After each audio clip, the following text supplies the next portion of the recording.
Welcome to Dan's On Fandoms. I'm Dan. Continuing our 10 Interesting Facts series, today we're going to look at the colorful, fearless, and badass Mandalorian, Sabine Wren. In our previous videos in this series, we looked at 10 interesting facts about Kanan Jarrus and Hera Syndulla, so make sure to check those out if you haven't already. First, let's give a quick introduction on who Sabine Wren is. Sabine Wren was a human female from the planet Mandalore. Born during the waning years of the Galactic Republic in 21 BBY, Sabine would go on to become a vital member of the Ghost Crew as well as the burgeoning Rebel Alliance. Her cunning, grit, determination, and knowledge of weapons, explosives, and technology helped aid the Ghost Crew and Rebellion in the liberation of Lothal, as well as in the toppling of the Galactic Empire. As with several other characters from Star Wars Rebels, Sabine quickly became a character that I really enjoyed and appreciated. She's a total badass. So here are 10 interesting facts about Sabine Wren. Number 1. Sabine was once a cadet at the Imperial Academy on Mandalore. As a youth, Sabine believed in the Empire and joined the Imperial Academy on Mandalore. During her time as a cadet, Sabine studied the tactics used by the Mandalorian Protector's leader Fen Rao during his time fighting in the Clone Wars, as well as the tactics used by the Twi'lek Resistance leader Hera Syndulla, Hera Syndulla's father. Putting her technical skills to use, Sabine would go on to create a new arc pulse generator, a super weapon for the Empire that she named the Duchess, after the late Duchess Satine of Mandalore. This weapon was able to target Beskar alloy used in creating Mandalorian armor, which resulted in eviscerating the being that was wearing the armor. Once Sabine learned how this weapon was going to be used against her people, she was racked with guilt for creating it, as Mandalorian armor is viewed as sacrosanct amongst Mandalorians. Sabine then decided to leave the Imperial Academy and was able to escape with the help from her friend Ketsu Onyo. Before Sabine left Mandalore, she successfully destroyed the Duchess and believed that would be the end of the Empire using the weapon against Mandalorians,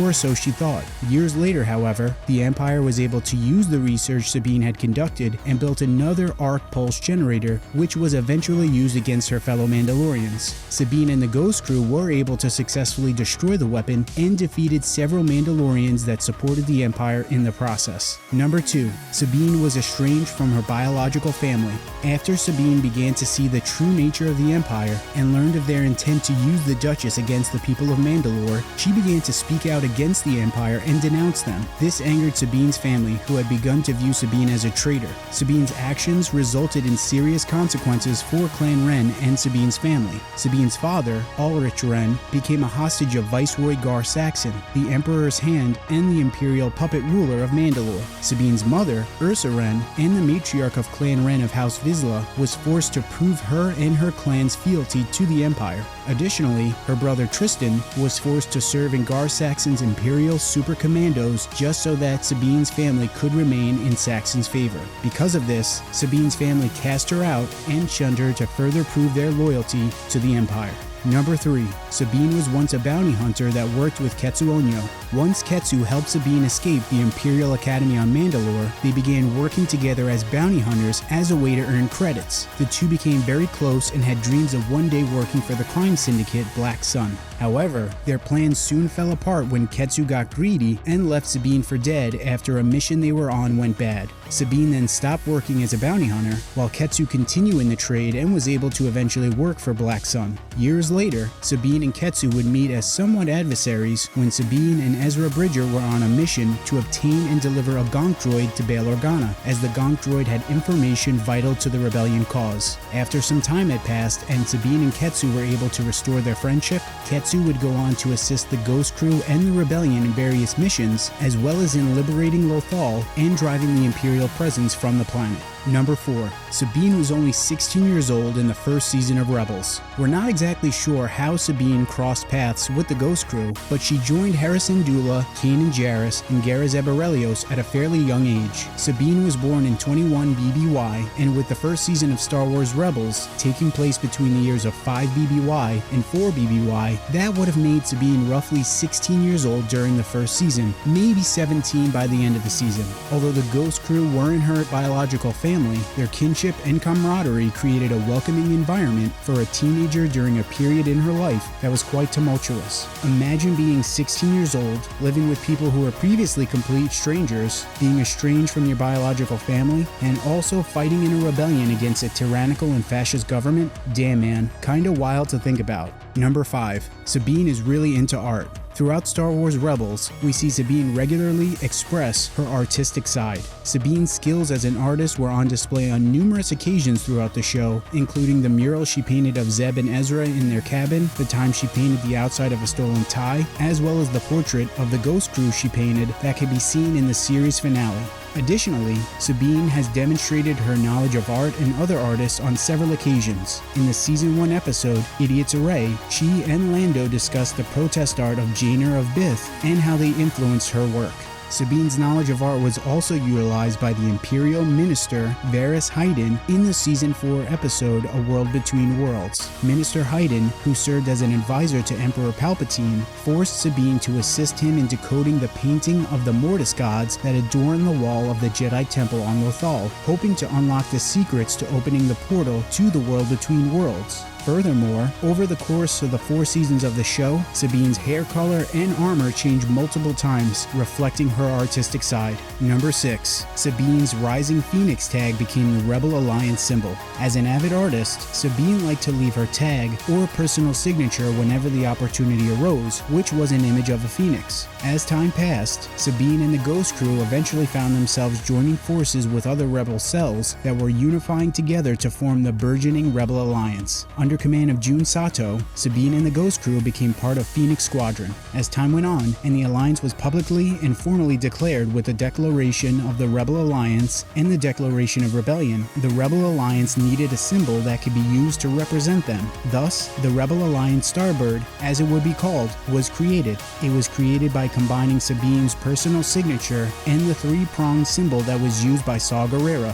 Additionally, Sabine's artwork was also used to create recruitment posters, such as the Fly for Freedom recruitment poster, which was originally a gift that Sabine made for Hera following her promotion to Phoenix Leader. The artwork caught the attention of Rebel leader Mon Mothma, who thought it perfectly exemplified the tenacity and spirit of Rebellion pilots. Number 7. Sabine helped a young Wedge Antilles defect from the Sky Strike Academy. Upon obtaining information from one of the Rebel Alliance's Fulcrum agents that Imperial cadets at the Sky Strike Academy on Montrose were planning to defect to the Rebellion, Hera assigned Sabine with the mission to help the cadets escape the Imperial Academy.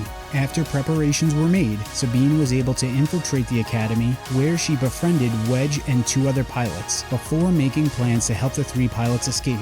As Sabine began to formulate a strategy to extract Wedge and the other pilots, the Imperial's Governor Orinda Price and the Imperial Security Bureau agent Callus reported to the academy after ISB had information that several Imperial cadets were planning to defect to the rebellion. Hoping to smoke out Sabine and the cadets looking to defect, Governor Price set a trap for the cadets during a training mission in space. As Sabine and the 3 cadets were getting ready to escape, Governor Price detached the TIE's solar collectors, leaving the TIEs floating in space. Price then had one of the cadets killed before planning to interrogate and torture Sabine, Wedge, and the other cadet. The trio were soon able to evade torture and imprisonment by the hands of Governor Price and Agent Callus, and fled the academy in a TIE bomber, eventually being rescued by Kanan, Ezra, and Chopper. Number 8. Sabine's armor is over 500 years old. Few things in Mandalorian culture are as sacred as the armor that adorns their bodies. The same can be said for Sabine's armor, which is at least 500 years old. Created in roughly 501 BBY, Sabine's armor was forged by her ancestors and then passed down from generation to generation. Once Sabine inherited her armor, she reforged it to better fit her, and did so again sometime after the liberation of Lothal. Showcasing her artistic abilities and colorful personality, Sabine's armor was painted various colors over the years and changed with pretty much each new season of Star Wars Rebels. Number 9. Sabine wielded the Darksaber for a short period. did. Much like her armor, Sabine also came into possession of another item that was ancient and revered by Mandalorians, the Darksaber. The Darksaber was an ancient and unique black-bladed lightsaber created by Tar Vizsla, who was the first Mandalorian to ever be inducted into the Jedi Order. The Darksaber was kept in the Jedi Temple after Tar Vizsla's death, but was reclaimed by members of House Vizsla, who stole the saber in a conflict with the Jedi during the fall of the Old Republic in roughly 1019 BBY. From that point on, the Darksaber was passed down throughout the generations of House Vizsla. By the time of the Clone Wars, Pre Vizsla, leader of both House Vizsla and Death Watch, possessed the saber before losing it to Maul. Sabine acquired the Darksaber in 2 BBY after she, Kanan, and Ezra ventured to Dathomir. Sabine would then train with Ezra and Kanan on how to properly wield the saber before returning to Mandalore with the hopes of recruiting her mother and Clan Ren to the rebellion. Sabine would eventually go on to pass the Darksaber to Bo-Katan Kryze in an attempt to unify the people of Mandalore. Years later, the Darksaber would reappear, this time in the hands of the Imperial Moff Gideon, after he encountered Din Djarin on Navarro in 9 ABY. Number 10. Sabine's name is a reference to the Sabine women of the Roman Empire. When it came to creating names for the characters that would make up Star Wars Rebels, the show's creators, Dave Filoni, Simon Kinberg, and Carrie Beck, drew from historical and biblical figures for inspiration. In the case of Sabine, her name comes from the Sabine women of the Roman Empire. The Sabine women are most notably known for what's referred to as the Rape of the Sabine Women or the Abduction of the Sabine Women, which was an incident in Roman mythology where the men of the city of Rome committed a mass abduction of young women from other cities in the region to either bolster the number of women within Rome or for the men of Rome to fulfill their sexual desires, depending upon the historical source. The rape of the Sabine women has been a common subject for artists and sculptors throughout history, especially during the Renaissance and post-Renaissance eras. And there you have it. Those are 10 interesting facts about the Mandalorian badass Sabine Wren. But what do you guys think about some of the facts we've discussed? What are some of your favorite Sabine facts or moments? Let us know down in the comments. Want more Star Wars content? Check out some of our other videos. Please like and subscribe, and stay nerdy.